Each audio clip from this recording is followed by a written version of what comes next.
ஆண்டாள் திருவடிகள் சரணம். திருப்பாவை பாசுரம் 2க்கான விளக்கத்தை காட்சி வடிவத்துல எளிமையா புரிஞ்சுக்கிறதுக்கான ஒரு சின்ன முயற்சி வாங்க பார்க்கலாம்.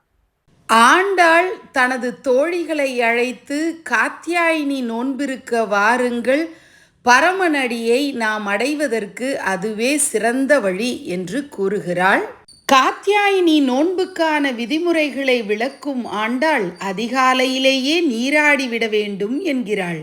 புற அழகுக்கு முக்கியத்துவம் கொடுத்து கூந்தலில் பூமுடிவதும் கண்களில் மை தீட்டுவதும் தவிர்க்கப்பட வேண்டும் என்கிறாள். பால் பதார்த்தங்களை தவிர்ப்பதும் நெய் உண்ணாமல் இருப்பதும் பாவை நோன்பில் முக்கியமாகிறது. நோன்பு காலத்தில் பிறரிடம் கோள் சொல்வது கூடவே கூடாது என்கிறாள் ஆண்டாள். துறவிகளுக்கும் ஞானிகளுக்கும் பண்டிதர்களுக்கும் வறியவர்களுக்கும் அவர்கள் போதும் போதும் என்று சொல்லும் அளவுக்கு தான தருமங்களை இந்த காத்தியாயினி நோன்பு காலத்தில் செய்வது பரமனடியை அடைவதற்கு மிக சிறப்பான வழி அமைத்து கொடுக்கும் என்கிறாள்.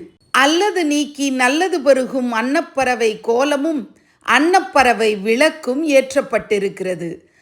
ஆன்மாவுக்கு ஒவ்வாதவற்றை தவிர்த்து விட்டால் அகிலாண்ட கோடி பிரம்மாண்ட நாயகனாக விளங்கக்கூடிய மகாவிஷ்ணுவும் மகாலட்சுமி தாயாரும் நமக்கு அனுக்கிரகம் புரிவார்கள் என்பது உண்மை.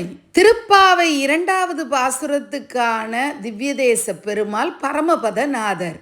பரமபதநாதரின் திருப்பாதங்களை தனது மடியில் தாங்கி மகாலட்சுமி தாயார் பிடித்து விடும் அழகு காண்பதற்கு அரிய காட்சியாக நம் கண்களை கொள்ளை கொள்வதாக உள்ளது. திருப்பாவை பாசுரம் 2.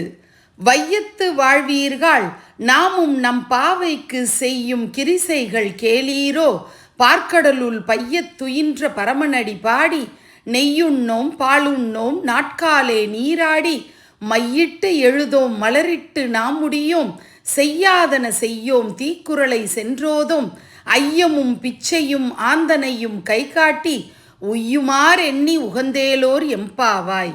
திருவெம்பாவை பாசுரம் 2.